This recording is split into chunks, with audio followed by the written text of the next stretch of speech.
भगवान श्री कृष्ण और राधा रानी का प्रेम अलौकिक और परिशुद्ध है, लेकिन मृत्यु लोक पर धर्म की स्थापना और मनुष्यों को प्रेम का अर्थ समझाने के लिए राधा कृष्ण को भी प्रेम का वियोग सहना पड़ा। यह कृष्ण की ही रची नियति थी जिसे घटित होना ही था, और इसी के चलते राधा को गोलोक छोड़ पृथ्वी पर जन्म लेना पड़ा। आज की इस वीडियो में हम इसी कथा के बारे में जानेंगे। नमस्ते मित्रों, स्वागत है आपका हिंदू टेल्स पर। कथा के अनुसार श्री राधा श्री कृष्ण के साथ गोलोक में रहती थी। एक बार जब श्री कृष्ण को राधा रानी कहीं नजर नहीं आई, तो कुछ देर बाद वे अपनी सखी विराजा के साथ घूमने चले गए। यह बात जब राधा रानी को मालूम हुई तो उन्हें गुस्सा आया और वो सीधा कृष्ण के पास जाकर उन पर काफी क्रोधित हुई।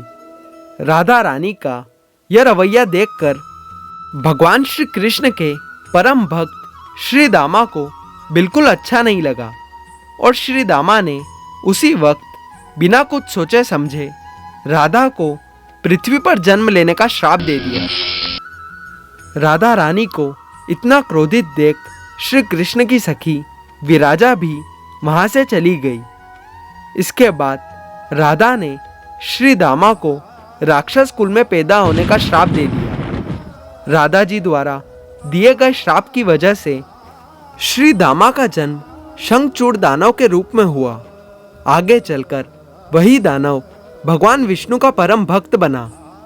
दूसरी तरफ राधा रानी ने पृथ्वी पर वृषभानु के घर पुत्री के रूप में जन्म लिया। श्री राधा का जन्म वृषभानु जी के घर तो हुआ, लेकिन उनकी पत्नी देवी कीर्ति के गर्भ से नहीं।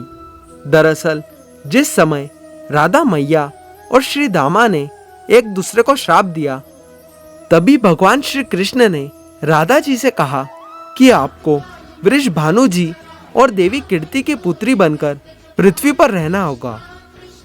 मनुष्य के अवतार में आपका एक वेश्य से विवाह होगा, वो मेरे अंशा अवतार में से ही होगा।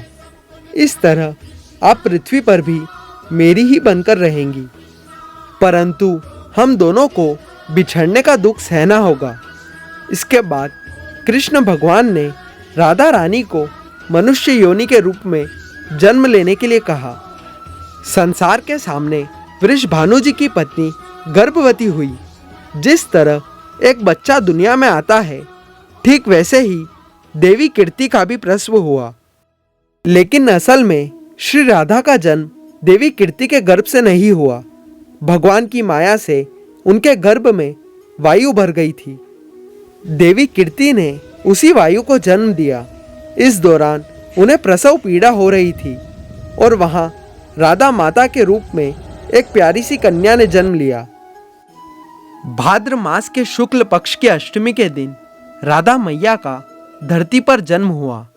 तभी से हर साल इस दिन को राधा अष्टमी के रूप में मनाया जाता है। आपको ये कथा कैसी लगी कमेंट सेक्शन में ज़रूर बताएं, और अगर ये वीडियो पसंद आई हो तो इसे लाइक करें और हमारे चैनल को सब्सक्राइब करें। मिलते हैं अगली वीडियो में।